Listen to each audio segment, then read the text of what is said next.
예, 우리 고린도 후서에 들어가기 전에요, 잠시 우리가 지금 어디까지 왔는가, 이 고린도 후서는 도대체 어떤 성경인가 하는 이야기를 제가 잠시 설명을 좀 드리고, 우리가 말씀을 나눴으면 좋겠습니다.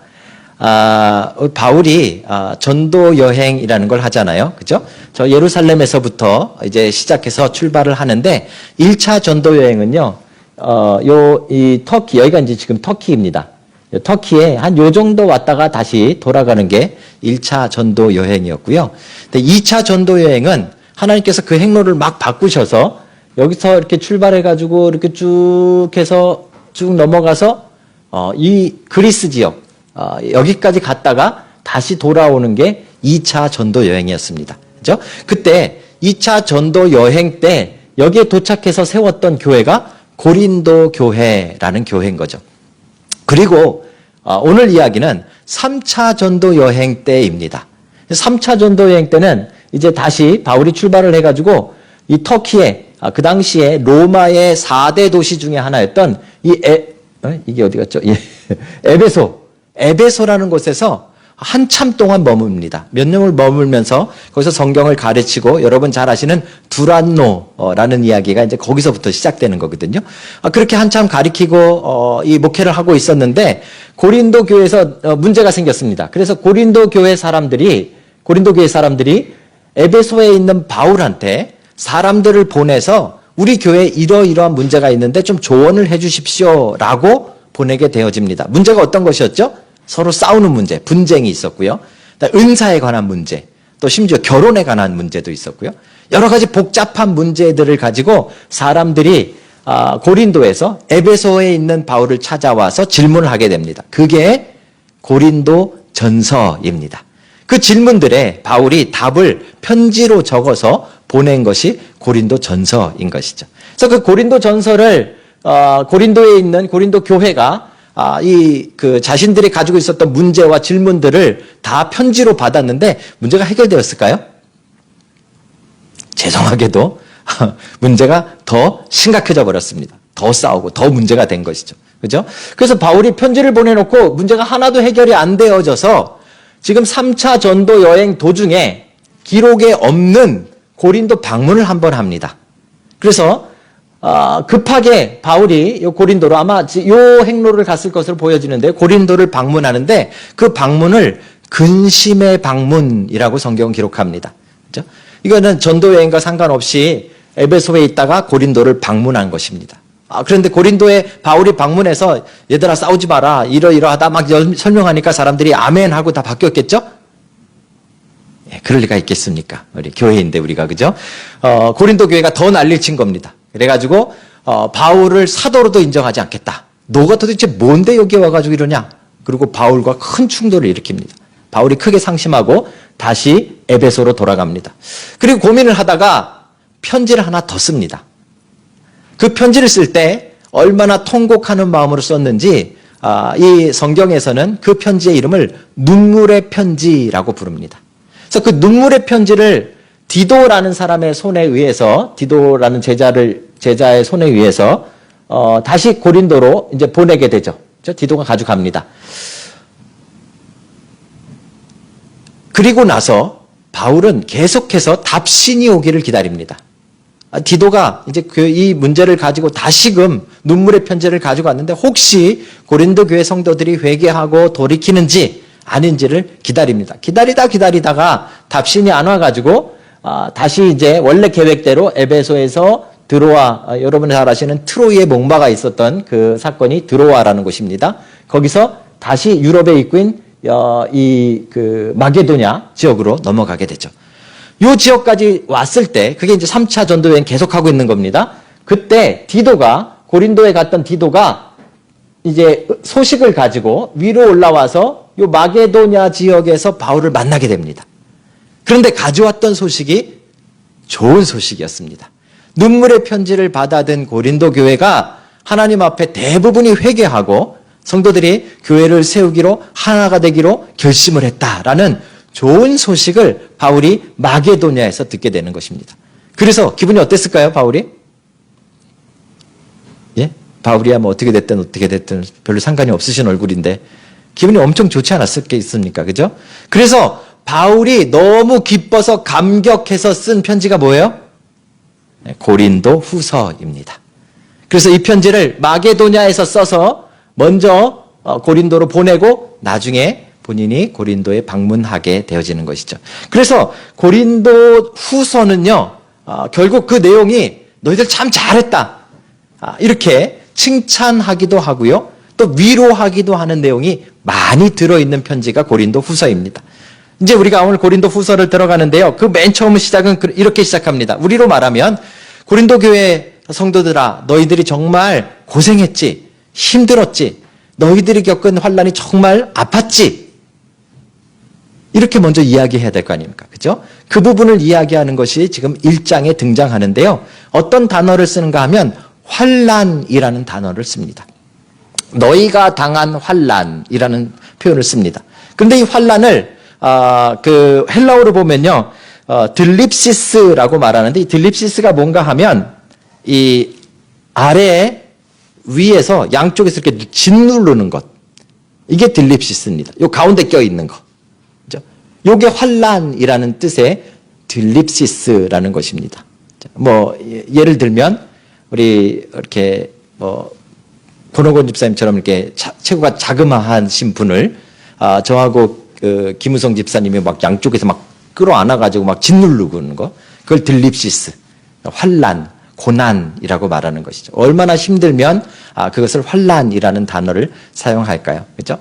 여러분, 교회를 다니시면서 우리가 기대하는 것은 축복, 그죠? 기쁨, 뭐 감사, 평안, 이런 이야기들을 굉장히 기대하고 주일날 이렇게 예배 옵니다. 그런데 실제로 목사님이 전하시는 설교를 가만히 많이 들어보시면 여러분, 평안에 대한 설교, 뭐 승리에 대한 설교, 이런 설교보다 뭐에 대한 설교를 더 많이 듣습니까? 고난, 환난, 이런 설교를 참 많이 듣습니다. 제가 생각해 봤습니다. 왜 그럴까? 왜 그리스도인들에게 더 가까운 단어가 평안이나 기쁨이 아니라 고난이나 환난이라는 단어여야 하는가? 그 답이 어디 있었는가 하냐면요, 로마서 8장 16절 17절에 있었는데요, 이렇게 기록되어져 있습니다. 성령이 친히 우리의 영과 더불어 우리가 하나님의 자녀인 것을 증언하시나니. 성령님께서 하시는 일이 무엇인가 하면 여러분이 하나님의 자녀인 것을 증명해 주시는 일을 하십니다. 그렇죠? 하나님의 자녀는 누구인가 하면 그 다음에 보시면 자녀이면 또한 상속자, 곧 하나님의 상속자요. 하나님의 자녀라는 말은 다른 말로 하나님의 무언가를 우리가 물려받을 상속자들이다, 그 말입니다. 그럼 뭘 물려받고 싶으십니까? 대부분 뭐 돈이라고 말씀하시겠지만 하나님이 여러분들에게 뭘 물려주시길 원하십니까? 계속해서 보시면 이렇게 기록되어져 있습니다. 로마서 8장입니다. 그리스도와 함께 한 상속자니 우리가 그와 함께 영광을 받기 위하여. 뭘 상속받는다고요? 영광. 그렇죠? 이거는 돈하고 비교할 수 없는 겁니다. 그렇죠? 여러분들이 하나님의 자녀임을 성령님이 증명하시는데, 여러분들이 하나님의 자녀라면 무엇을 분명히 받게 될 것인가 하면 하나님의 영광을 상속받게 되어질 것입니다. 여기까지만 기록됐으면 참 기분이 좋을 텐데, 그 다음에 뭐라고 나와 있는가 하면 그와 함께 영광을 받기 위하여 고난도 함께 받아야 할 것이니라. 이게 좀 아이러니하지만 하나님이 우리에게 영광을 상속해 주실 때 우리에게 같이 주시는 필수 조건이 무엇인가 하면, 의무적으로 우리가 같이 받아야 되는 것이 무엇인가 하면 고난이다, 이렇게 이야기하는 것이죠. 그렇죠? 여러분에게 고난이 주어지지 않으면 영광도 주어지지 않는다는 말입니다. 이게 무슨 말도 안 되는 소리입니까? 하나님이 우리를 사랑하신다고 하고 무슨 상속자라 그러고 우리가 하나님의 기쁨이 되는 자녀라고 말씀하시는데, 만약에 여러분들이 여러분들의 자녀가 있다면 여러분들의 자녀들이 꽃길을 걷기를 원하지 고난길을 걷기를 원하십니까? 그런데 하나님은 하나님의 자녀들로 하여금 고난도 받아야 하리라, 이렇게 말하고 있습니다. 그렇죠? 고난이 필수라는 것이죠. 이것에 대한 답을 바울이 찾았습니다. 왜 우리에게 고난을 주시는가? 그렇죠? 아직까지도 많은 사람들이 우리의 삶에 있는 어려움에 대한 답을 찾지 못합니다. 여러분도 여러분 삶에 어려움이 찾아오면 하나님이 이걸 왜 주시는지 제대로 모르는 경우가 대부분입니다. 그래서 그냥 그 고난과 싸우다 지치고 쓰러지다가 끝나는 경우가 많죠. 그런데 하나님은 고난을 그냥 주시는 것이 아니라 특별한 이유가 있어서, 목적이 있어서 주신다는 것을 우리는 기억해야 됩니다. 바울은 오늘 고린도 교회의 환난을 통해서 그것을 발견하고 있는 것입니다. 사랑하는 성도 여러분, 오늘 여러분도 그것을 발견하시기 바랍니다. 혹시 여러분의 삶에 환난이 있다면, 좀 어려움이 있다면, 뭐 이렇게 들립시스 정도는 아니더라도, 그죠? 뭐 조금이라도 어깨라도 무겁게 눌리는 것 같고, 그죠? 우리의 마음이 뭔가 눌리는 것 같은 힘든 어려움들이 있으시다면, 오늘 그 어려움의 이유가 무엇인지를 발견하는 여러분들 되시길 주의 이름으로 축복합니다. 첫 번째입니다. 아멘이 없으신 걸로 봐서 못 발견하시는 분이 더 많을지도 모르겠지만, 발견하시기를 그래도 간절히 바랍니다. 첫 번째는요, 6절에 기록되어져 있습니다. 6절 한번 같이 보실까요? 우리 본문에 있지요? 자, 첫 번째 부분만 보십니다. 6절 앞부분만요. 시작. 우리가 환난 당하는 것도 너희가 위로와 구원을 받게 하려는 것이요. 그렇죠? 환난의 이유가 무엇인가 하면 위로와 구원이라고 이야기합니다. 그렇죠? 분명하게 이야기하고 계십니다. 환난을 당하는 이유가 위로와 구원 때문이다라고 이야기하는 것이죠. 여러분에게 환난이 있으십니까? 그렇다면 그 목적은 분명합니다. 하나님의 위로를 경험하게 하시기 위함입니다. 그렇죠? 여러분, 제가 목회를 이제 뭐 15년, 20년 이렇게 하다 보니까요, 목회 자체가 환난입니다. 근데 가만히 생각해 보면 목회 자체가 어려운 것이 아니라, 목회하면서 뭐가 제일 힘든가 하면, 목회를 하다 보면 성도들이 환난 당하는 것을 옆에서 지켜봐야 되는데 그게 힘듭니다. 그렇죠? 뭐 제가 정말 돈이라도 많이 있으면 경제적으로 어려운 사람이 팍 도와주든지, 아니면 뭐가 있으면 이렇게 막 도와주기라도 하면 좀 괜찮을 텐데, 사실 목사가 성도들이 고난을 당할 때 해줄 수 있는 게 별로 없습니다. 뭐 위로의 말 몇 마디라든지 아니면 기도해 주는 거죠. 그렇죠? 제가 가만히 생각해 보니까 자꾸 그러다 보니까 제 기도가, 제 성격이 조금 안 좋아서 그런지 몰라도 하나님 앞에 예쁜 목소리로 안 나갑니다. 그래서 하나님, 우리 김 지사님이 이렇게 아프시고 힘든데 하나님 좀 도와주세요. 이렇게 예쁘게 기도가 안 나오고요. 이제 좀 따지는 기도가 많이 나죠. 하나님, 도대체 김 집사님에게 왜 그러시는 겁니까? 뭘 잘못했다고 그렇게까지 하십니까? 때를 쓰고 따지고. 제가 왜 가끔 그런 기도를 하는가를 생각해 봤더니 이유는 하나여서 저도 이해가 안 가니까.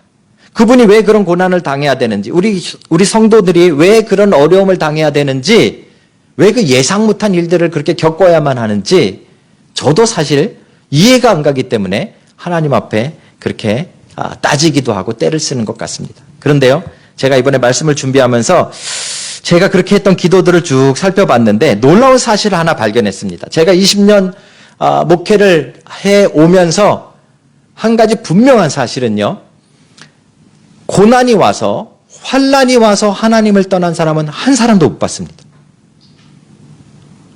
제가 장담합니다. 정말로 힘든 일, 제가 옆에서 지켜봐도 와, 저렇게 하면 정말 사람이 살 수 있을까 하는 그런 일들을 당하시는 분들도 한 분도 하나님을 떠나는 걸 못 봤습니다. 놀라운 일이죠. 저는 이거 너무 놀랍습니다. 고난은 우리를 넘어뜨리거나 포기하게 하거나 우리를 쓰러뜨리거나 하나님으로부터 완전히 떨어뜨려 놓지 못한다는 말입니다. 근데 제가 목회하면서 하나님을 떠나는 사람 많이 봤습니다. 많이 봤는데 대부분 그분들은요, 고난이 있거나 어려워서 떠나는 사람들이 아니라 잘 나가서 떠나시는 분들. 그렇죠? 비자 문제 때문에 힘들다고, 정말 죽겠다고 어려울 때는 하나님 앞에 기도하고 하나님을 붙들고 하나님 앞에 매달리고 그 고난 속에서 하나님만 붙듭니다. 그런데 비자 문제가 해결되면 사라집니다. 고난이 사라지는 게 아니라 사람이 사라집니다.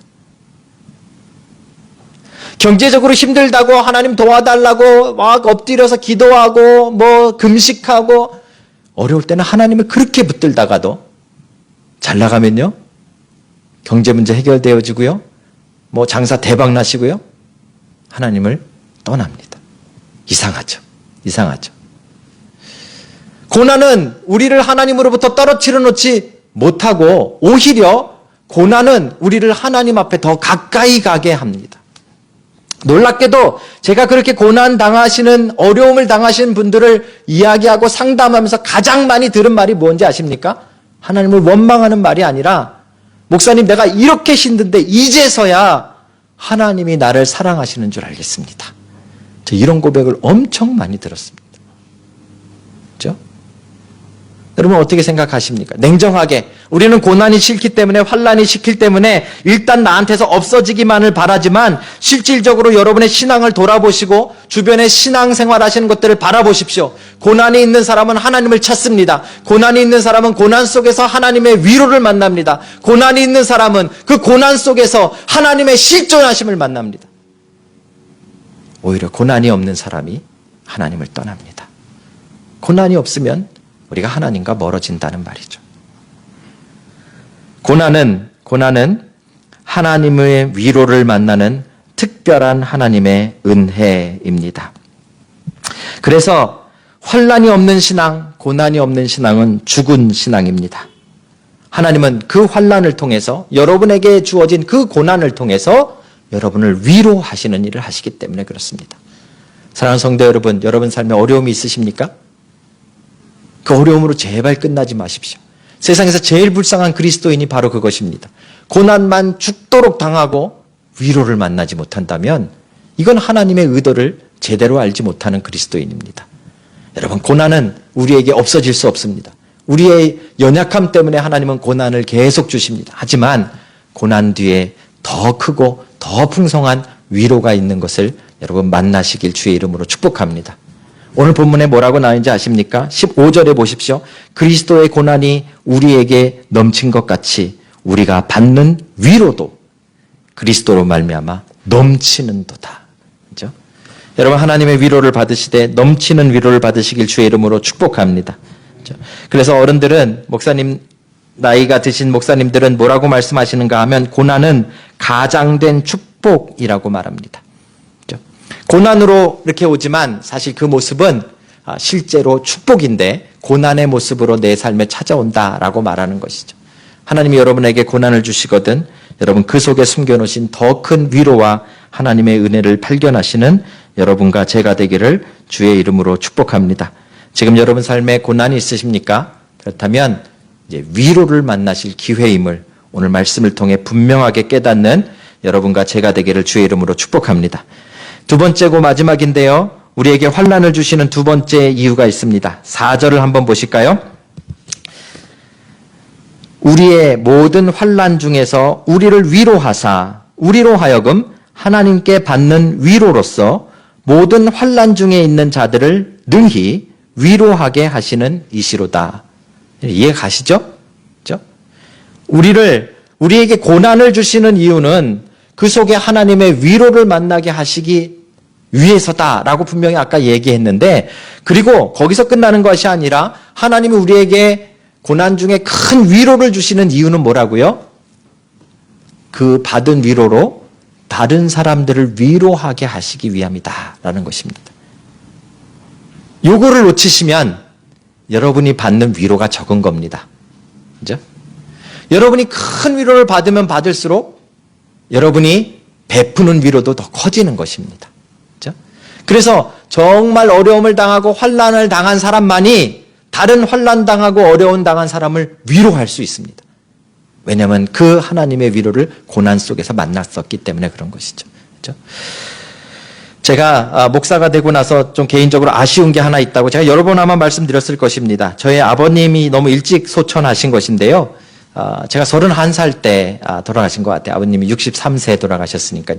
지금 생각해보면 아버지도 목회를 하셨으니까 지금 계속 살아계셨으면 참 제가 목회하면서 어려울 때 힘들 때 참 조언을 많이 얻지 않았을까라는 그런 아쉬움이 있습니다.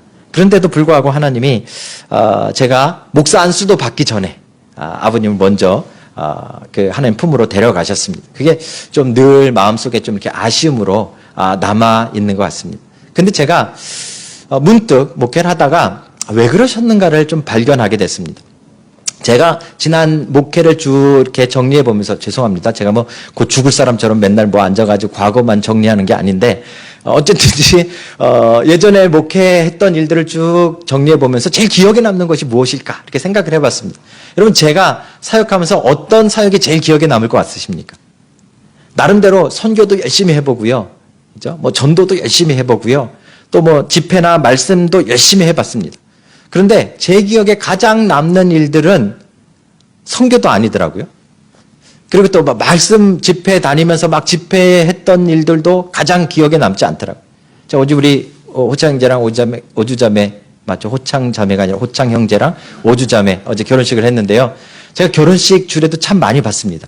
그래서 심지어는 제가 누굴 주례했는지도 까먹고 있었던 사람도 나중에 나한테 얘기해서 제가 아는 경우도 있어요. 그죠? 그러니까 굉장히 많이 한 거죠. 그런데도 제가 결혼식이 제 사역의 하이라이트였다 이렇게 말을 못 하겠어요. 제일 기억에 남는 건요, 장례식입니다. 장례식. 이게 좀 특이하죠. 제가 좀 사람이 좀 어두워서 그럴까요? 장례식 했던 거는요, 하나하나 다 기억이 나요. 왜 그런가 생각해 봤더니 제가 사역을 하면서 장례식을 만나면 좀 오버합니다. 막 제 모든 걸 다 쏟아 붓습니다. 이제 좀 심하게 몰두하는 것 같아요. 지난번 우리 김희정 권사님 소천하셨을 때도요, 제가 아마 이렇게 우리 그 장례 예배를 우리가 방송했지 않습니까? 근데 이제 제가 좀 많이 울었나 봐요. 잘 기억이 그 부분 잘 안 나는데, 이 페이스북 댓글에, 우리 권사님을 전혀 모르는, 제 지인 한 분이, 집사님 한 분이 거기다가 막 위로의 글을 올렸어요. 목사님 위로합니다. 사모님 위로합니다. 뭐, 우리 목사님 자녀들을 다 위로합니다. 막 이렇게 막 글을 올렸어요.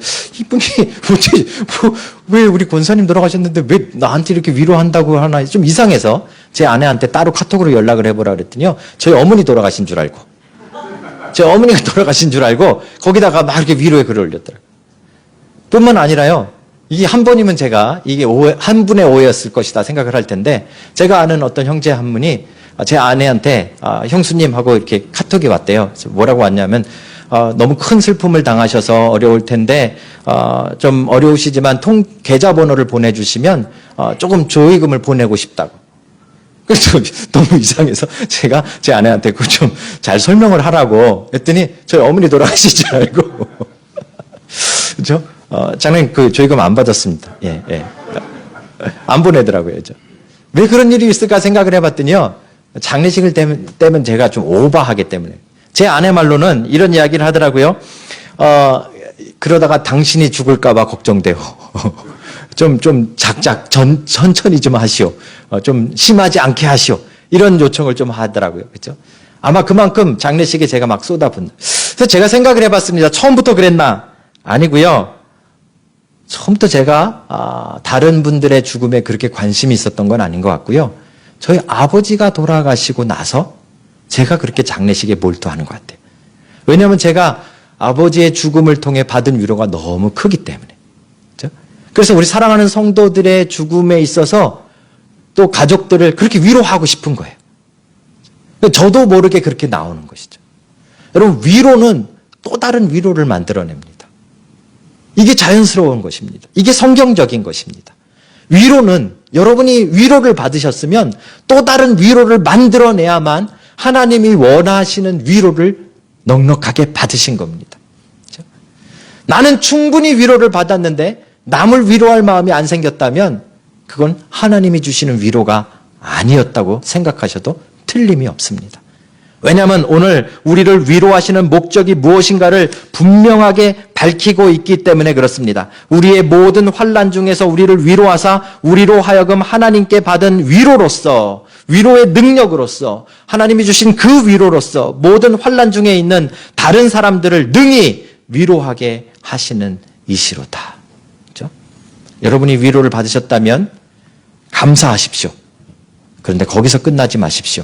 여러분이 받은 위로는 또 다른 누군가를 위로하라고 주신 위로임이 분명하기 때문에 그렇습니다.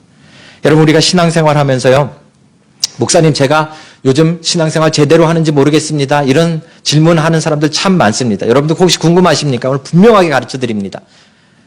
여러분이 정말 제대로 하나님의 말씀대로 하나님 기뻐하시는 신앙생활을 하고 있는지 아닌지는 이거 하나 딱 보시면 됩니다. 여러분이 자꾸 이기적으로 되는지, 나 중심적으로, 이때 나는 어떻게 해야 되나? 나는 또 몸이 아픈데, 나는 이거 한데, 난 이런데, 난 저런데. 죄송하지만 잘못 가고 있는 신앙입니다. 근데 여러분들이 왠지 모르게 자꾸 다른 사람들이 생각나신다면, 김 집사님 힘들 텐데, 박 집사님 아프신데, 누구 어떤데, 제대로 가고 있는 겁니다. 그게 하나님이 말씀하신 제대로 가고 있는 신앙인 것입니다. 왜요? 우리를 위로하시는 목적은 단 하나, 우리와 같은 환난 당하는 사람들을 위로하게 하시기 위함입니다. 사랑하는 성도 여러분, 고난을 통해서 하나님의 위로를 만나십시오. 그리고 하나님의 위로를 통해서 다른 사람을 위로하는 위로의 도구가 되시길 주의 이름으로 축복합니다. 말씀을 맺기를 원합니다. 여러분 삶에 고난이 있으십니까? 환난이 있으십니까? 이상하게 여기지 마십시오. 성경은 당연히 영광과 함께 고난도 받아야 하리라 라고 말씀하십니다. 고난이 없으면 가짜 그리스도인입니다. 여러분 삶에 고난이 있다면 기뻐하십시오. 그게 영광을 상속받을 하나님의 상속자인 증거입니다. 고난을 당하시거든 고난만 당하고 쓰러지고 포기하고 넘어지지 마십시오.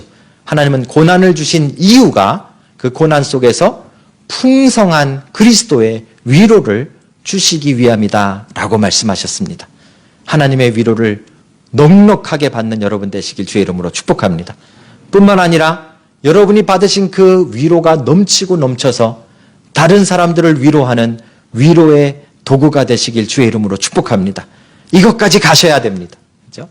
이게 가면 여러분들이 더 많이 위로하고 위로할수록 하나님은 절대로 부족하지 않게 더 채워주신다는 사실을 잊지 마셔야 됩니다.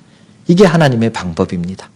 여러분이 위로가 필요하시다면 남을 위로하는 은혜의 도구가 되시길 주의 이름으로 축복합니다.